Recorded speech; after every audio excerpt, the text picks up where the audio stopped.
Do you know immediately Africa gained independence, and instead of peace, it becomes a battlefield for US, Russia, China, and Cuba?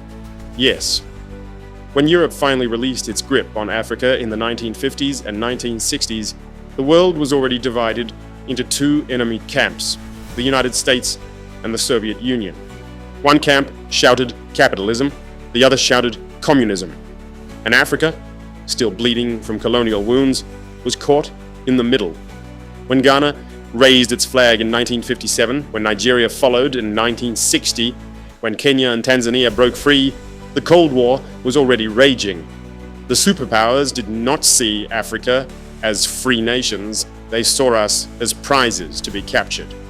In Congo, Patrice Lumumba wanted real independence. He wanted to control Congo's own resources, but because he looked toward Moscow for help, the West saw him as a threat. What happened? They plotted, they overthrew him, they assassinated him, and Congo was thrown into decades of misery under Mobutu. In Angola, Mozambique, and Guinea-Bissau, the people fought Portuguese colonialism with guns in their hands. But those guns, they came from Moscow, from Beijing, from Havana. And because of that, the West sent money, spies, and even apartheid South African troops to stop them. Angola became one of the bloodiest proxy wars of the Cold War. In Ethiopia, when the Derg seized power, the Soviet Union and Cuba sent weapons and soldiers. In Somalia, the Americans stepped in. One day pro-Soviet, the next day pro-American, our continent was pulled like a rope in their tug of war.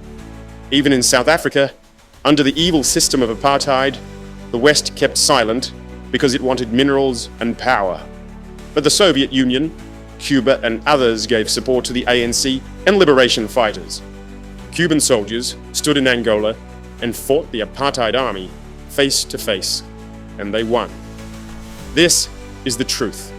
Africa did not escape colonialism only to find peace. We walked out of one prison and entered another battlefield. The Cold War. Our nations were young, our leaders inexperienced, our economies fragile, and the superpowers exploited this weakness. Some of our leaders chose the West, others chose the East. But in the end, both sides used Africa for their own gain. So understand this. The independence of Africa happened inside the storm of the Cold War. That is why so many of our countries, even after raising their flags, still remained unstable, still remained dependent, still remained targets of coups and assassinations. But let it also be clear, it was in that storm that Africa produced giants, men and women who refused to bow, who stood for true sovereignty, who believed Africa must not be a pawn in any foreign game. That struggle is not history. It continues today.